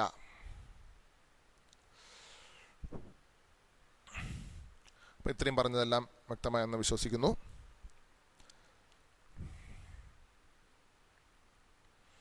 അപ്പോൾ ഈ പറഞ്ഞ കാര്യങ്ങളൊക്കെ ഒന്ന് മനസ്സിലാക്കി വയ്ക്കുക. അതിൻ്റെ തന്നെ മറ്റേ പിക്ചർ തന്നെയാണ്. അത് മറ്റൊരു ഡയഗ്രാം കൂടെ ഞാൻ കാണിച്ചു എന്നേ ഉള്ളൂ.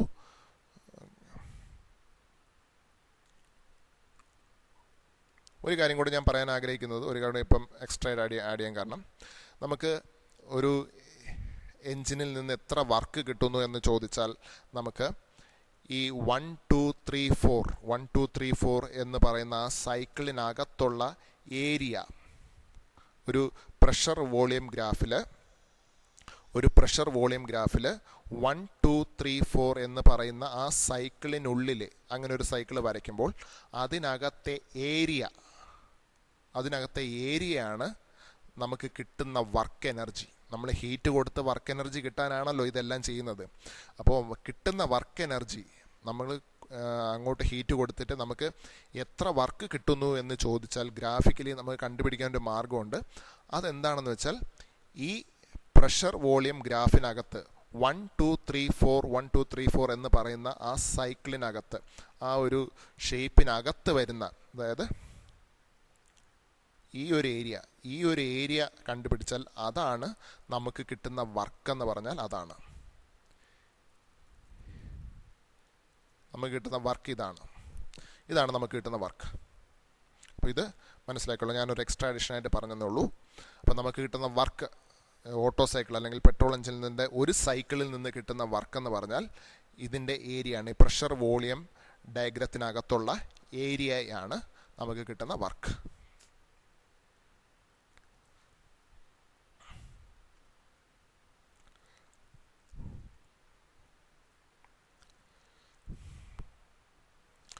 അടുത്തതായിട്ട് നമുക്ക് നോക്കേണ്ടത് ഡീസൽ എഞ്ചിനാണ്. 4 സ്ട്രോക്ക് ഡീസൽ എഞ്ചിൻ. അപ്പോൾ 4 സ്ട്രോക്ക് ഡീസൽ എഞ്ചിൻ്റെ പ്രവർത്തനം 4 സ്ട്രോക്ക് പെട്രോൾ എഞ്ചിൻ്റെ പ്രവർത്തനം മനസ്സിലായിട്ടുണ്ടെങ്കിൽ അതുപോലെ തന്നെയാണ് 4 സ്ട്രോക്ക് ഡീസൽ എഞ്ചിൻ്റെയും പ്രവർത്തനം. ചെറിയ ചില വ്യത്യാസങ്ങളേ ഉള്ളൂ. ആ വ്യത്യാസങ്ങളാണ് ബാക്കി അനാവശ്യമായിട്ടുള്ള കാര്യങ്ങളൊന്നും മാർക്ക് ചെയ്തിട്ടില്ല. അതായത് ക്രാങ്ക് ഷാഫ്റ്റും ക്രാങ്കും കണക്റ്റിംഗ് റോഡും പിസ്റ്റണും അതെല്ലാം തന്നെ ഇവിടെയും ഉണ്ട്. പക്ഷെ അതൊന്നും ഇവിടെ മാർക്ക് ചെയ്തിട്ടില്ല. കാരണം അതെല്ലാം നമ്മൾ മറ്റിടത്ത് നോക്കിയതാണ്. അതുകൊണ്ട് ഇവിടെ നമ്മൾ നേരിട്ട് എന്തൊക്കെയാണ് വ്യത്യാസം എന്നുള്ള രീതിയിൽ മാത്രമേ നമ്മൾ നോക്കുന്നുള്ളൂ. അപ്പോൾ എന്തൊക്കെയാണ് വ്യത്യാസം?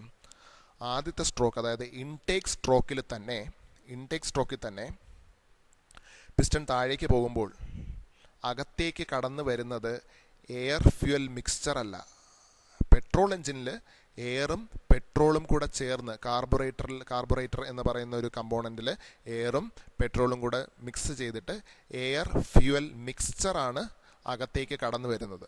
പക്ഷേ ഇവിടെ ഡീസൽ എഞ്ചിനിൽ എയർ മാത്രമാണ് കടന്നു വരുന്നത്. അതിനുശേഷം കംപ്രഷൻ സ്ട്രോക്ക് രണ്ടാമത്തെ സ്ട്രോക്കായ കംപ്രഷൻ സ്ട്രോക്കിൽ യാതൊരു വ്യത്യാസമില്ല. ഈ രണ്ടാമത്തെ സ്ട്രോക്കായിട്ടുള്ള കംപ്രഷൻ സ്ട്രോക്കിൽ യാതൊരു വ്യത്യാസമില്ല. മുകളിലേക്ക് പോകുന്നു, അതിനെ കംപ്രസ് ചെയ്ത് വയ്ക്കുന്നു.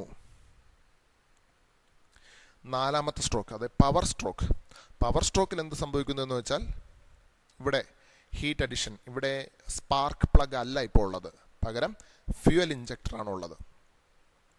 സ്പാർക്കിൻ്റെ ആവശ്യം ഇവിടെ വരുന്നില്ല. പെട്രോൾ എഞ്ചിന് മാത്രം, പെട്രോൾ കത്തിക്കാൻ മാത്രം നമുക്ക് തീപ്പൊരി കൊടുത്താൽ മതി.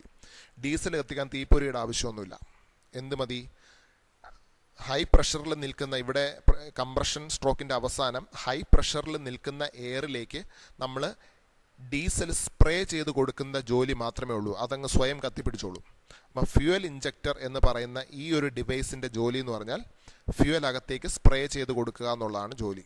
ഫ്യൂവൽ അകത്തേക്ക് സ്പ്രേ ചെയ്ത് കൊടുക്കുക. അപ്പോൾ കത്തിപ്പിടിച്ചോളും, നമുക്ക് പവർ സ്ട്രോക്ക് കിട്ടും. ശേഷം എക്സോസ്റ്റ് സ്ട്രോക്കിന് യാതൊരു വ്യത്യാസമില്ല. നേരത്തെ പറഞ്ഞതുപോലെ തന്നെ എക്സോസ്റ്റ് സ്ട്രോക്കിനകത്ത് ഇങ്ങനെ കടത്തിവിടും. എക്സോസ്റ്റ് വാൽവ് തുറക്കുന്നു, പിസ്റ്റൺ മുകളിലേക്ക് പോയി കത്തിക്കഴിഞ്ഞ എക്സോസ്റ്റ് ഗ്യാസസിനെ അല്ലെങ്കിൽ പുകയെ പുറത്തേക്ക് തള്ളിവിടുന്നു. അപ്പോൾ ഇപ്പം ഞാൻ രണ്ട് വ്യത്യാസങ്ങൾ പറഞ്ഞു. അകത്തേക്ക് കടന്നു വരുന്നത് എയർ മാത്രമാണ്. അതുപോലെ സ്പാർക്ക് പ്ലഗ് ഇല്ല. അതിന് പകരം ഫ്യൂവൽ ഇഞ്ചക്ടർ ഡീസൽ സ്പ്രേ ചെയ്ത് കൊടുക്കുകയാണ് ചെയ്യുന്നത്. ഇനി ഇതിനകത്ത് കാണാത്ത ഒരു വ്യത്യാസം എന്താണെന്ന് ഞാൻ പറഞ്ഞാൽ, കംപ്രഷൻ ചെയ്യുമെന്ന് പറഞ്ഞു. ഈ കംപ്രഷൻ സ്ട്രോക്കിൽ എയറിനെ കംപ്രസ് ചെയ്യുമെന്ന് പറഞ്ഞു. അത് രണ്ടിലുള്ളതാണ്. പെട്രോൾ എഞ്ചിനും ഉള്ളതായിരുന്നു, ഇപ്പോൾ ഡീസൽ എഞ്ചിനും ഉണ്ട്.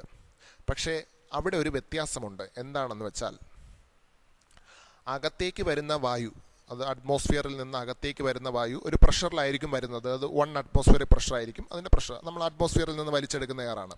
അപ്പം 1 അറ്റ്മോസ്ഫിയറിക് പ്രഷറിൽ അകത്തേക്ക് വരുന്ന എയറിനെ അല്ലെങ്കിൽ എയർ ഫ്യൂൽ മിക്സ്ചറിനെ ഒരു പെട്രോൾ എഞ്ചിൻ അതിൻ്റെ 8 തൊട്ട് 10 മടങ്ങ് വരെ അധികമായിട്ട് അതിൻ്റെ പ്രഷർ ഉയർത്തും. കംപ്രഷനിലൂടെ അതിൻ്റെ പ്രഷർ ഉയർത്തും. അതായത് 1 അറ്റ്മോസ്ഫിയറിക് പ്രഷറിനകത്തേക്ക് വരുന്നതിനെ അത് 8 അറ്റ്മോസ്ഫിയറിക് പ്രഷർ അല്ലെങ്കിൽ 10 അറ്റ്മോസ്ഫിയർ പ്രഷർ, ഏതെങ്കിലും ഒരു കൃത്യമായിട്ടൊരു വാല്യൂ അല്ല, 8 തൊട്ട് 10 വരെയുള്ള ഒരു വാല്യൂവിലേക്ക് അതിൻ്റെ പ്രഷർ ഉയർത്തും.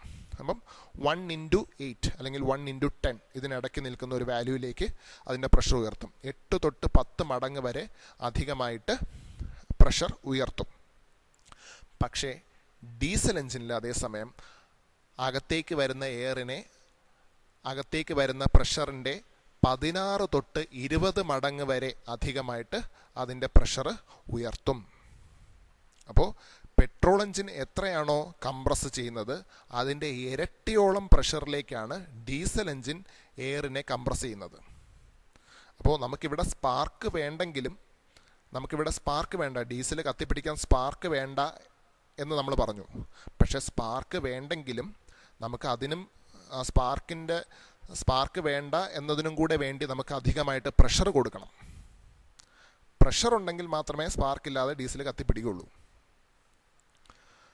അപ്പോൾ നമ്മൾ അത്രത്തോളം പ്രഷറിലേക്ക് വായുവിനെ അമർത്തിപ്പിടിക്കണം. അങ്ങനെ അത്രത്തോളം അമർത്തിപ്പിടിക്കണമെങ്കിൽ അങ്ങനെ ചെയ്യേണ്ട എൻജിൻ അത്രയും കരുത്തുള്ളതായിരിക്കണം, അത്രയും സ്ട്രോങ് ആയിരിക്കണം എൻജിൻ എന്ന് പറയുന്നത്. അതുകൊണ്ട് തന്നെ എപ്പോഴും പെട്രോൾ എഞ്ചിനേക്കാൾ കൺവെൻഷനലി, ഞാനിത് ഒരു കാലഘട്ടത്തിലാണ് പറയുന്നത്, കൺവെൻഷനലി എപ്പോഴും പെട്രോൾ എഞ്ചിനേക്കാൾ ഭാരം കൂടിയതും വെയിറ്റ് കൂടിയതായിരിക്കും, വെയിറ്റും വലിപ്പവും കൂടിയതായിരിക്കും ഡീസൽ എഞ്ചിൻ. പെട്രോൾ എഞ്ചിനേക്കാൾ സാധാരണഗതിയിൽ ജനറലായിട്ട് നോക്കിയാൽ ഒരു പെട്രോൾ എഞ്ചിനേക്കാൾ വലിപ്പവും ഭാരവും കൂടിയ എഞ്ചിനുകളായിരിക്കും ഡീസൽ എഞ്ചിൻ്റേത്. കാരണം എയറിനെ പെട്രോൾ എഞ്ചിൻ കംപ്രസ് ചെയ്യിക്കുന്നതിൻ്റെ ഇരട്ടി കംപ്രസ് ചെയ്യണം. പെട്രോൾ എഞ്ചിൻ 8 മടങ്ങോ 10 മടങ്ങോ ആയിട്ടേ കംപ്രസ് ചെയ്യത്തുള്ളൂ, പ്രഷർ കൂട്ടത്തുള്ളൂ. പക്ഷേ ഇവിടെ 16 അല്ലെങ്കിൽ 20 മടങ്ങായിട്ട് പ്രഷർ കൂട്ടണം, അത്രയും കരുത്ത് വേണം. അപ്പം ഭാരവും വലിപ്പവും പെട്രോൾ എഞ്ചിനേക്കാൾ കൂടുതലായിരിക്കും ഡീസൽ എഞ്ചിന്. അതുകൊണ്ട് തന്നെ ഈ ഒരു കാരണം കൊണ്ട് തന്നെ ചെറിയ വാഹനങ്ങളിൽ ഡീസൽ എഞ്ചിൻ കാണുന്നത് വളരെ ചെറിയ ബൈക്കിലൊന്നും ഡീസൽ എഞ്ചിൻ അങ്ങനെ ഉപയോഗിക്കാറില്ല. ഉപയോഗിക്കുന്ന മോഡൽസ് ഉണ്ട്, പക്ഷേ അതിൻ്റെ ഭാരം വളരെ കൂടുതലാണ്. ബൈക്കിന് തന്നെ വലിയ ഭാരം ഉണ്ടായിരിക്കും. ബൈക്കിൻ്റെ ഭാരം, എഞ്ചിൻ്റെ ഭാരം കൂടുമ്പോൾ ബൈക്കിൻ്റെ ഭാരം സ്വാഭാവികമായിട്ടും കൂടും. അതുകൊണ്ട് സാധാരണ നമുക്ക് ചുറ്റും കാണുന്ന ബൈക്കുകളിലൊന്നും ഡീസൽ എഞ്ചിൻ ഉപയോഗിക്കാറില്ല. അതേസമയം വലിയ വാഹനങ്ങളായ ബസ്, ലോറി, അതിനൊക്കെ ഡീസൽ എഞ്ചിൻ മാത്രമേ ഉള്ളൂ. പെട്രോൾ ഉപയോഗിച്ച് നമുക്ക് ഓടിക്കാൻ പറ്റില്ല, ഓടിക്കാൻ ബുദ്ധിമുട്ടാണ്, വില പോവില്ല. അതിനെക്കാളും ഡീസൽ തന്നെ ഉപയോഗിക്കുന്നത്. എന്തായാലും വലിപ്പമുണ്ട്, ഭാരമുണ്ട്, അപ്പം വലിയ എഞ്ചിൻ തന്നെ വേണം. അപ്പം ഡീസൽ എഞ്ചിൻ ഉപയോഗിക്കുന്നതാണ് ഏറ്റവും നല്ലത്. അപ്പോൾ വലിയ വാഹനങ്ങൾക്ക് സാധാരണ ഡീസൽ എഞ്ചിനും ചെറിയ വാഹനങ്ങൾക്ക് സാധാരണ പെട്രോൾ എഞ്ചിനാണ് ഉപയോഗിക്കുന്നത്. അതോടൊപ്പം തന്നെ ഈ കാറുകൾക്ക് രണ്ടും യൂസ് ചെയ്യാറുണ്ട്. കാറുകൾക്ക് പെട്രോളും ഡീസലും രണ്ടും വളരെ സുലഭമായിട്ട് യൂസ് ചെയ്യാറുണ്ട്. അത് പറയുമ്പം തന്നെ ഒരു കാര്യം കൂടി ഞാൻ ആഡ് ചെയ്യണം. അതായത് ഈ പറഞ്ഞത് ഒരു കാലഘട്ടത്തിന് മുമ്പ് ഉള്ളൊരു കാര്യമാണ് പറഞ്ഞത്. ഇന്നത്തെ കാലത്ത് ഓരോ ദിവസവും റിസർച്ച് നടന്നുകൊണ്ടിരിക്കുകയാണ്. അപ്പോൾ ഡീസൽ എഞ്ചിൻ്റെ ഈ വലിപ്പവും അല്ലെങ്കിൽ ഭാരമൊക്കെ കുറച്ചിട്ടത് ഉണ്ടാക്കാനുള്ള പല വഴികളും ഉണ്ടിപ്പോൾ. ഒരുപാട് ബേസിക് കാര്യങ്ങൾ ഇതൊക്കെ തന്നെയാണെങ്കിലും നമുക്ക് എങ്ങനെയെങ്കിലുമൊക്കെ അതിനൊക്കെ കൂടുതൽ ഇമ്പ്രൂവ്മെൻ്റ് വരാനുള്ള ഓരോ പ്രവർത്തനങ്ങളും അനുദിനം ഓരോ കമ്പനീസ്, ഒരുപാട് കാർ മാനുഫാക്ചർ അല്ലെങ്കിൽ വെഹിക്കിൾ മാനുഫാക്ചർ ചെയ്യുന്ന വെഹിക്കിൾ ഉണ്ടാക്കുന്ന ഒരുപാട് കമ്പനികളുണ്ട്. അവർ തമ്മിൽ ശക്തമായ മത്സരമുണ്ട്. അപ്പോൾ ഒരു കമ്പനിയേക്കാൾ നല്ല രീതിയിൽ ഉൽപ്പാദിപ്പിക്കാൻ മറ്റൊരു കമ്പനി ശ്രമിക്കുമ്പോൾ അതിൻ്റെ ഭാഗമായിട്ട് അവർ ഒരുപാട് രീതിയിൽ ഇത് റിസർച്ച് നടത്തുന്നു. ഇത് എങ്ങനെ ഇമ്പ്രൂവ് ചെയ്യാം എന്ന് നോക്കി അങ്ങനെ ഓരോ ദിവസവും നിങ്ങൾക്ക് പുതിയ കാർസ് ഇറങ്ങുമ്പോൾ നിങ്ങളൊന്ന് ശ്രദ്ധിച്ചാൽ മനസ്സിലാവും. ഈ എൻജിനിൽ പലതരത്തിലുള്ള വ്യത്യാസങ്ങൾ കൊണ്ടുവന്ന് ചെറിയ വ്യത്യാസങ്ങൾ കൊണ്ടുവന്ന് ഇപ്പോഴത്തെ കാലത്ത് പെട്രോൾ എഞ്ചിനെ പോലെ തന്നെ കോമ്പറ്റീറ്റീവാണ്, അത്രയും തന്നെ എഫക്റ്റീവാണ് ഡീസൽ എഞ്ചിൻ്റെയും പ്രവർത്തനം. ഒരു ചെറിയ വാഹനത്തിലും കാറിലൊക്കെ അത് യൂസ് ചെയ്താലും പ്രശ്നങ്ങളൊന്നുമില്ല, നല്ല രീതിയിൽ തന്നെ നമുക്ക് പെർഫോമൻസ് കിട്ടും. അപ്പോൾ ജനറലി പറഞ്ഞാൽ ഡീസൽ എഞ്ചിന് പെട്രോൾ എഞ്ചിനേക്കാൾ വലിപ്പവും ഭാരവും കൂടുതലായിരിക്കും. അതുകൊണ്ട് തന്നെ ചെറിയ വാഹനങ്ങളിൽ അത് അധികം ഉപയോഗിക്കാറില്ല, വലിയ വാഹനങ്ങളിൽ അധികമായിട്ട് ഉപയോഗിക്കും.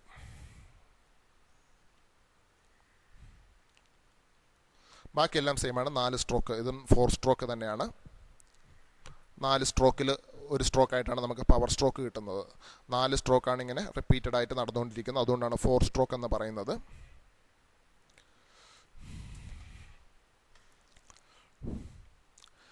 പ്രൈമറി ഡിഫറൻസ് വിത്ത് പെട്രോൾ എഞ്ചിൻ. എന്താണ് പെട്രോൾ എഞ്ചിനുമായിട്ടുള്ള പ്രധാനപ്പെട്ട ഡിഫറൻസ് എന്നാണ് നമ്മൾ നോക്കുന്നത്.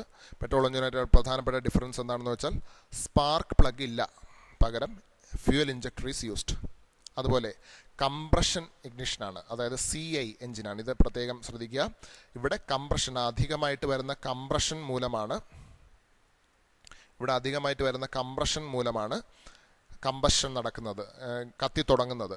അതുകൊണ്ട് ഡീസൽ എഞ്ചിനെ നമ്മൾ കംപ്രഷൻ ഇഗ്നിഷൻ അല്ലെങ്കിൽ CI എഞ്ചിൻസ് എന്ന് പറയുന്നു. അതേസമയം പെട്രോൾ എഞ്ചിൻ എന്ന് പറഞ്ഞാൽ സ്പാർക്ക് കൊണ്ടാണ് കത്തിയിരുന്നത്. അതുകൊണ്ട് സ്പാർക്ക് ഇഗ്നിഷൻ അല്ലെങ്കിൽ SI എഞ്ചിൻസ് എന്ന് പറയുന്നു. സ്പാർക്ക് ഇഗ്നിഷൻ അല്ലെങ്കിൽ SI എഞ്ചിൻസ് എന്ന് പറയുന്നു. അടുത്ത വ്യത്യാസം, during suction stroke air comes in. Air ആണ് അകത്തേക്ക് വരുന്നത്. ഫോർ പെട്രോൾ എഞ്ചിൻ ആണെങ്കിലോ എയർ ഫ്യൂൽ മിക്സ്ചർ ആണ് അകത്തേക്ക് വരുന്നത്. അതും പറഞ്ഞതാണ്. കംപ്രഷൻ റേഷ്യോ, അതായത് കംപ്രസ് ചെയ്യുന്നത് എത്ര മടങ്ങാണെന്നുള്ളതാണ് compression ratio of diesel engine is high compared to petrol engines. Diesel എഞ്ചിൻ്റെ compression ratio is high compared to petrol engines. Petrol എഞ്ചിനായിട്ട് താരതമ്യപ്പെടുത്തുമ്പോൾ ഡീസൽ എഞ്ചിൻ്റെ കംപ്രഷൻ റേഷ്യോ വളരെ കൂടുതലാണ്. അതുകൊണ്ട് ഞാൻ ഭാരം കൂടുതലാണെന്നുള്ള ഈ പോയിന്റിൽ തന്നെ വരുന്നതാണ്. കംപ്രഷൻ റേഷ്യോ കൂടുതലായതുകൊണ്ടാണ് ഡീസൽ എഞ്ചിൻ്റെ ഭാരവും വലിപ്പവും സാധാരണഗതിയിൽ അങ്ങനെ കൂടി വരാൻ സാധ്യതയുള്ളത്. ഇനി it uses diesel cycle. Petrol engine use ചെയ്യുന്ന തെർമോഡൈനാമിക് സൈക്കിളിൻ്റെ പേര് ഓട്ടോ സൈക്കിളാണെന്ന് നമ്മൾ മുൻപ് പഠിച്ചു. ഡീസൽ എഞ്ചിൻ യൂസ് ചെയ്യുന്ന തെർമോഡൈനാമിക് സൈക്കിളിൻ്റെ പേര് ഡീസൽ സൈക്കിൾ എന്ന് തന്നെയാണ്. അവിടെ പേര് രണ്ടും സെയിം ആണ്, നെയിം രണ്ടും സെയിം ആണ്. ഡീസൽ എഞ്ചിൻ എന്നാണ് പേര്, അതുപോലെ തന്നെ ഡീസൽ എന്നാണ് ഫ്യൂവലിൻ്റെ പേര്, ഡീസൽ എഞ്ചിൻ എന്നാണ് എഞ്ചിൻ്റെ പേര്, ഡീസൽ സൈക്കിൾ എന്ന് തന്നെയാണ് സൈക്കിളിൻ്റെ പേര്. പെട്രോൾ ആണ് ഫ്യൂവൽ, പെട്രോൾ എഞ്ചിനാണ്, പക്ഷേ ഓട്ടോ സൈക്കിളാണ്, പേര് വ്യത്യാസപ്പെട്ടിരിക്കും. ഡീസലിന് രണ്ടും പേര് എല്ലാം സെയിം ആണ്, ഡീസൽ എഞ്ചിൻ തന്നെയാണ്, ഡീസൽ സൈക്കിൾ തന്നെയാണ്.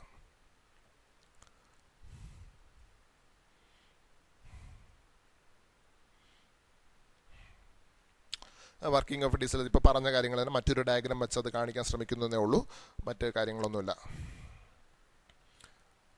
അടുത്തതിലേക്ക് പോകുമ്പോൾ കാര്യങ്ങൾ ഇതാണ് ഒരു ഡീസൽ സൈക്കിൾ. എന്ന് പറഞ്ഞാൽ ഇതാണ്. അപ്പോൾ ഡീസൽ സൈക്കിളിൽ വേറെ വ്യത്യാസങ്ങളൊന്നുമില്ല, ഒരൊറ്റ വ്യത്യാസമേ ഉള്ളൂ. ഇവിടെ നിന്നാണ് സ്റ്റാർട്ട് ചെയ്യേണ്ടത്, ഈ പോയിന്റിൽ നിന്നാണ് സ്റ്റാർട്ട് ചെയ്യേണ്ടത്. അത് ഇവിടെ കൊണ്ടുവച്ചിരിക്കുന്നത് തെറ്റാണ്, ഈ ഒരു ഭാഗം തെറ്റാണ്, അത് നോക്കണ്ട. ഇവിടെ നിന്ന് തന്നെയാണ് സ്റ്റാർട്ട് ചെയ്യേണ്ടത്, അതായത് V2 എന്ന് പറയുന്ന ഈ ഒരു പോയിന്റിൽ നിന്ന് തന്നെയാണ് സ്റ്റാർട്ട് ചെയ്യേണ്ടത്. അതാണ് ടോപ്പ് ഡെഡ് സെൻറ്റർ TDC, ഇതാണ് bottom dead centre BDC, V1 കൊണ്ട് കാണിച്ചിരിക്കുന്നത്. അപ്പം ഇൻടേക്ക് സ്ട്രോക്ക് നേരത്തെ പറഞ്ഞതുപോലെ തന്നെ പിസ്റ്റൺ ഇവിടെ നിന്ന് ഇങ്ങോട്ട് പോകുമ്പോൾ അതായത് ഇതാണ് പോയിന്റ് E ആയിട്ട് വരേണ്ടത്, ഇതാണ് വരേണ്ടത്. ഇയിൽ നിന്ന് എയിലേക്ക് പോകുമ്പോൾ എന്ത് സംഭവിക്കുന്നു? പുറത്തുനിന്ന് എയർ വലിച്ചെടുക്കുന്നു. അതിനുശേഷം അഡയബാറ്റിക് കംപ്രഷനായിട്ട് കംപ്രസ് ചെയ്യിക്കുന്നു. പിസ്റ്റൺ മുകളിലേക്ക് പോയി കംപ്രസ് ചെയ്യിക്കുന്നു. ഇനിയാണ് വ്യത്യാസം വരുന്നത്. അതായത് പിസ്റ്റൺ മുകളിൽ പോയി അവിടെ നിൽക്കുന്ന ആ ഇൻസ്റ്റൻറ്റിലല്ല ഇവിടെ കമ്പഷൻ അതല്ലെങ്കിൽ ബേണിംഗ് നടക്കുന്നത്. പിസ്റ്റൺ അവിടെ നിന്ന് കഴിഞ്ഞ് പതുക്കെ മൂവ് ചെയ്ത് തുടങ്ങും, ഇങ്ങോട്ട് മൂവ് ചെയ്ത് തുടങ്ങുമ്പോൾ, ഈ ഡയഗ്രത്തിൽ കാണുമ്പോൾ ഇങ്ങോട്ട് മൂവ് ചെയ്ത് തുടങ്ങുമ്പോഴാണ് നമ്മൾ ഫ്യൂവൽ സ്പ്രേ ചെയ്ത് കൊടുക്കുന്നതും ആ ഫ്യൂവൽ കത്തി കമ്പഷൻ നടക്കുന്നതും. അപ്പോൾ കോൺസ്റ്റൻറ്റ് വോളിയത്തിലല്ല. കോൺസ്റ്റൻറ്റ് വോളിയം ആണെങ്കിൽ പിസ്റ്റൺ അനങ്ങാതെ നിൽക്കണം, താഴെയോ മുകളിലോ പിസ്റ്റൺ അനങ്ങാതെ നിൽക്കണം. പക്ഷേ ഇവിടെ മുകളിൽ പോയി പിസ്റ്റൺ അനങ്ങാതെ നിൽക്കുമ്പോഴല്ല, മുകളിൽ പോയിട്ട് പിസ്റ്റൺ തിരിച്ച് യാത്ര തുടങ്ങുന്ന ആ സമയത്താണ് നമ്മൾ ഫ്യൂവൽ ഇഞ്ചക്റ്റ് ചെയ്ത് അവിടെ കമ്പഷൻ, ഫ്യൂവലിൻ്റെ ബേണിംഗ് നടക്കുന്നത്. കാരണം നമ്മൾ സ്പാർക്ക് കൊടുത്ത് പെട്ടെന്ന് കത്തിക്കുകയല്ല, ഇത് സ്പ്രേ ചെയ്ത് കൊടുക്കണം. അപ്പോൾ ഡീസൽ അകത്തേക്ക് സ്പ്രേ ചെയ്ത് വായുവായിട്ട് മിക്സ് ചെയ്ത് ഒന്ന് കത്തിയെടുക്കാൻ കുറച്ച് സമയം എടുക്കും. അപ്പം അപ്പോഴത്തേക്കും പിസ്റ്റൺ മൂവ് ചെയ്ത് തുടങ്ങും. അതുകൊണ്ടാണ് അപ്പം പിസ്റ്റൺ അവിടെ നിൽക്കുമ്പം തന്നെ കത്തി പിടിക്കുക എന്നുള്ളത് പോസിബിൾ അല്ല. അപ്പം പിസ്റ്റൺ മൂവ് ചെയ്ത് തുടങ്ങുമ്പോൾ ഡീസൽ അകത്ത് ചെന്ന് എയറുമായിട്ടൊക്കെ ഒന്ന് മിക്സ് ചെയ്ത് റെഡി ആയിട്ട് വരുമ്പോൾ, അതിൻ്റെ കെമിക്കൽ റിയാക്ഷൻ നടന്ന് വരുമ്പോൾ സമയമാകും. അപ്പം പിസ്റ്റൺ താഴേക്ക് മൂവ് ചെയ്ത് തുടങ്ങുമ്പോഴാണ് ഫ്യൂവൽ ഇഞ്ചക്ഷൻ കമ്പഷൻ നടക്കുന്നത്. അപ്പോൾ നിങ്ങൾ ഇത്രയും മാത്രം പഠിച്ചാൽ മതി. ഇവിടെ ഹീറ്റ് അഡിഷൻ നടക്കുന്നത് പെട്രോൾ എഞ്ചിനെ പോലെ കോൺസ്റ്റൻറ്റ് വോളിയത്തിലല്ല, കോൺസ്റ്റൻറ്റ് പ്രഷറിലാണ്. ഇവിടെ പ്രഷർ മാറുന്നില്ല. പ്രഷർ കോൺസ്റ്റൻ്റ് ആയിട്ടുള്ള ഒരു പ്രോസസ്സിലൂടെയാണ് ഇവിടെ ഹീറ്റ് അഡിഷൻ അല്ലെങ്കിൽ ഫ്യൂവലിൻ്റെ ബേണിംഗ് സംഭവിക്കുന്നത്. അത് മാത്രമേ ഉള്ളൂ വ്യത്യാസം. അതിനുശേഷം പോയിന്റ് സി വരെ എത്തുമ്പോഴേക്കും ഫ്യൂവലിൻ്റെ ബേണിംഗ് കത്തി തീർന്നിട്ടുണ്ടാവും. ഫ്യൂവൽ ബേൺ ചെയ്ത് തീർന്നിട്ടുണ്ടാവും. അതിനുശേഷം പ്രഷർ കുറഞ്ഞ് വീണ്ടും പിസ്റ്റൺ അവിടെ നിൽക്കുന്നൊന്നുമില്ല, പിസ്റ്റൺ സിയിലെത്തി നിൽക്കത്തൊന്നുമില്ല, പിസ്റ്റൺ ബിയിലെത്തി നിൽക്കുള്ളൂ, ഒരറ്റത്ത് എത്തുമ്പോഴേ നിൽക്കുള്ളൂ. പിസ്റ്റൺ ബിയിലൂടെ സിയിലൂടെ അങ്ങ് തീർത്തും ഡി വരെ എത്തും. പക്ഷേ ഇവിടെ എത്തുമ്പോൾ ഇവിടെ പ്രഷർ അങ്ങനെ മെയിൻറ്റെയിൻ ചെയ്യാൻ വീണ്ടും കത്തുന്നില്ല, അതായത് ഹീറ്റ് എനർജി കിട്ടുന്നില്ല. ഇവിടം വരെ നമുക്ക് ഹീറ്റ് എനർജി കിട്ടുന്നുള്ളൂ. Q1, അതായത് ഹീറ്റിനെ എപ്പോഴും പറയുന്നത് Q എന്നുള്ള ലെറ്റർ കൊണ്ടാണ്. ഹീറ്റ് എനർജിയെ നമ്മൾ റെപ്രസെൻറ്റ് ചെയ്യുന്നത് Q എന്നുള്ള ലെറ്റർ കൊണ്ട്. അപ്പം ഹീറ്റ് എനർജി കിട്ടുന്നത് ഈ പ്രോസസ്സിലാണ്, ബിയിൽ നിന്ന് സി വരെ എത്തുമ്പോൾ. അപ്പം വോളിയം കൂടുകയാണെങ്കിലും പ്രഷർ കുറയുന്നില്ല. കാരണം ഹീറ്റ് എനർജി കിട്ടിക്കൊണ്ടിരിക്കുകയാണ്. അപ്പം പ്രഷർ കൂടിക്കൊണ്ടിരിക്കും. പ്രഷർ കൂടുന്നില്ല. വോളിയം കൂടുകയാണെങ്കിലും സാധാരണഗതിയിൽ വോളിയം കൂടുമ്പോൾ പ്രഷർ കുറയേണ്ടതാണ്. പക്ഷേ ഹീറ്റ് എനർജി കിട്ടുന്നതുകൊണ്ട് പ്രഷർ കോൺസ്റ്റൻ്റ് ആയിട്ട് തന്നെ നിൽക്കുന്നു, പ്രഷർ അനങ്ങാതെ നിൽക്കുന്നു. അതിനുശേഷം ഹീറ്റ് എനർജി ഇവിടെ കിട്ടിക്കഴിഞ്ഞു, ഹീറ്റ് എനർജി മുഴുവൻ കിട്ടിക്കഴിഞ്ഞു, കത്തിക്കഴിഞ്ഞു. അതിനുശേഷം വീണ്ടും പിസ്റ്റൺ ഇങ്ങനെ പോകുമ്പോൾ എന്ത് സംഭവിക്കുന്നു? ഇപ്പം ഹീറ്റ് എനർജി ഇല്ല, അതുകൊണ്ട് പ്രഷർ കുറയാൻ തുടങ്ങുന്നു. വോളിയം കൂടുന്നതിനനുസരിച്ച് പ്രഷർ കുറയാൻ തുടങ്ങുന്നു. വോളിയം കൂടുന്നതിനനുസരിച്ച് പ്രഷർ കുറയാൻ തുടങ്ങുന്നു. അവസാനം ഡി എന്ന് പറയുന്ന പോയിന്റ്, അതായത് ബോട്ടം ഡെഡ് സെൻറ്ററിലേക്ക് പിസ്റ്റൺ എത്തി നിൽക്കുന്നു.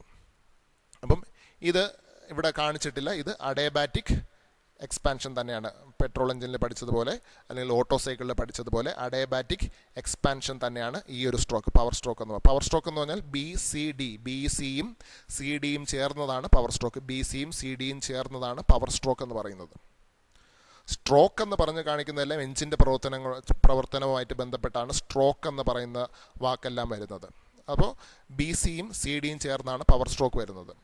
പ്രോസസ്സ് എന്ന് പറഞ്ഞ് കാണിക്കുന്നതാണ് പ്രോസസ്സ് എന്ന് പറയുമ്പോൾ അഡയബാറ്റിക് കംപ്രഷൻ പ്രോസസ്സ്. അഡയബാറ്റിക് എന്നൊക്കെ പറയുന്നത് അത് സൈക്കിളിൻ്റെ ഭാഗമായിട്ട് വരുന്ന അഡയബാറ്റിക് പ്രോസസ്സാണ് എന്ന് പറയുമ്പോൾ അത് സൈക്കിളിൻ്റെ ഭാഗമായിട്ട് തെർമോഡൈനാമിക്സിൻ്റെ ഭാഷയിൽ പറയുമ്പോഴാണ്. സ്ട്രോക്ക് എന്ന് പറയുന്നത് എപ്പോഴും പിസ്റ്റണിൻ്റെ ഒരു മൂവ്മെൻ്റാണ്. പിസ്റ്റൺ മുകളിലേക്കോ താഴേക്കോ ഒരു തവണ പോകുമ്പോഴാണ് സ്ട്രോക്ക് എന്ന് പറയുന്നത്. അപ്പം പിസ്റ്റൺ താഴേക്ക് വരുന്നത് ബി തൊട്ട് ഡി വരെയും പിസ്റ്റൺ താഴേക്കാണ് വരുന്നത്. ബി തൊട്ട് സി തൊട്ട് ഡി വരെയും പവർ സ്ട്രോക്കാണ്.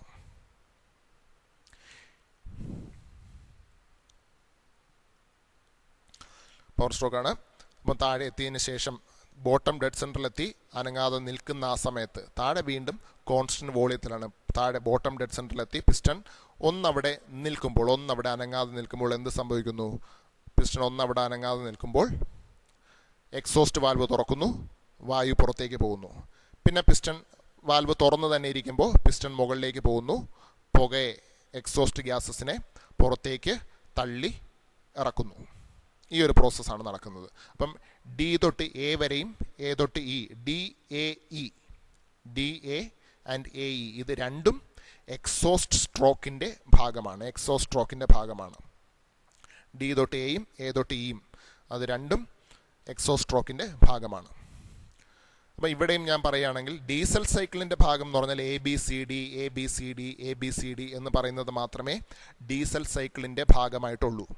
ഈ എ ഇ എന്ന് പറയുന്നത് എൻജിൻ്റെ പ്രവർത്തനത്തിന് വേണ്ടി നമ്മൾ ആഡ് ചെയ്ത് കൊടുക്കുന്ന, നമ്മൾ അല്ലാതെ കൊടുക്കുന്ന, പുറമേ നിന്ന് കൊടുക്കുന്ന ഒരു ലൈനാണത്, AE അല്ലെങ്കിൽ EA എന്ന് പറയുന്നത്. ഡീസൽ സൈക്കിൾ എന്ന് പറഞ്ഞാൽ ABCD ABCD ABCD മാത്രമേ ഉള്ളൂ. അപ്പോൾ വ്യത്യാസം എന്താണെന്ന് പറഞ്ഞാൽ ഇവിടെയും 2 അഡയബാറ്റിക് പ്രോസസ്സുണ്ട്. ഓട്ടോ സൈക്കിളിനെ കമ്പയർ ചെയ്ത് താരതമ്യപ്പെടുത്തി നോക്കുമ്പോൾ 2 അഡയബാറ്റിക് പ്രോസസ്സുണ്ട്. അഡയബാറ്റിക് കംപ്രഷനുണ്ട്, അതുപോലെ തന്നെ C-to-D അഡയബാറ്റിക് എക്സ്പാൻഷനുണ്ട്. അതുപോലെ പെട്രോൾ സൈക്കിൾ ഉള്ളതുപോലെ തന്നെ കോൺസ്റ്റൻറ്റ് വോളിയം ഹീറ്റ് റിജക്ഷനും ഉണ്ട്. കോൺസ്റ്റൻറ്റ് വോളിയത്തിൽ ഹീറ്റ് റിജക്ഷനും നടക്കുന്നുണ്ട്. പക്ഷേ ഒരേ ഒരു വ്യത്യാസം എന്താണെന്ന് പറഞ്ഞാൽ ഡീസൽ സൈക്കിളിൽ കോൺസ്റ്റൻറ്റ് പ്രഷർ ഹീറ്റ് അഡിഷനാണ് നടക്കുന്നത്. കോൺസ്റ്റൻറ്റ് പ്രഷറിലാണ് ഹീറ്റ് അഡിഷൻ നടക്കുന്നത്. അതുമാത്രമാണ് വ്യത്യാസമായിട്ട് വരുന്നത്. ബാക്കിയെല്ലാം പെട്രോൾ സൈക്കിളിന് ഓട്ടോ സൈക്കിളിനെ പോലെ തന്നെയാണ്. പെട്രോൾ സൈക്കിൾ എന്ന് പറയുന്നത് തെറ്റാണ്, ഓട്ടോ സൈക്കിളാണ് കറക്റ്റായിട്ടുള്ള വാക്ക്. ഇത്രയും കാര്യങ്ങൾ വ്യക്തമായെന്ന് വിശ്വസിക്കുന്നു.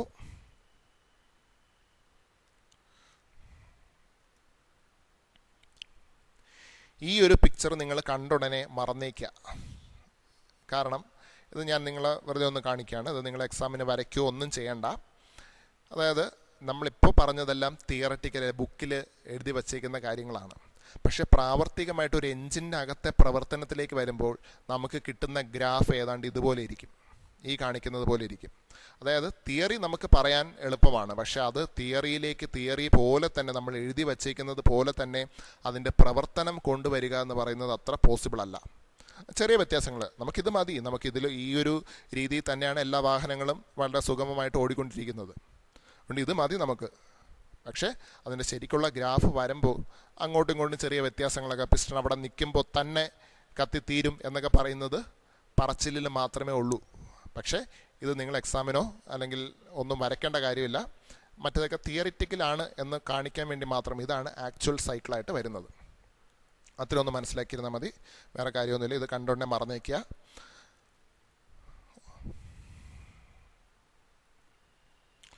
അടുത്തതായിട്ട് നമുക്ക് പഠിക്കേണ്ടത് 2 സ്ട്രോക്ക് എഞ്ചിനാണ്. അത് അടുത്ത വീഡിയോയിൽ നമ്മൾ നോക്കുന്നതാണ്. 2 സ്ട്രോക്ക് എൻജിൻസിനെ കുറിച്ചാണ് അടുത്ത് പഠിക്കേണ്ടത്. നമുക്കത് അടുത്ത വീഡിയോയിൽ നോക്കാം. തൽക്കാലത്തേക്ക് ഇത് ഇവിടെ നിർത്തുകയാണ്. Thank you.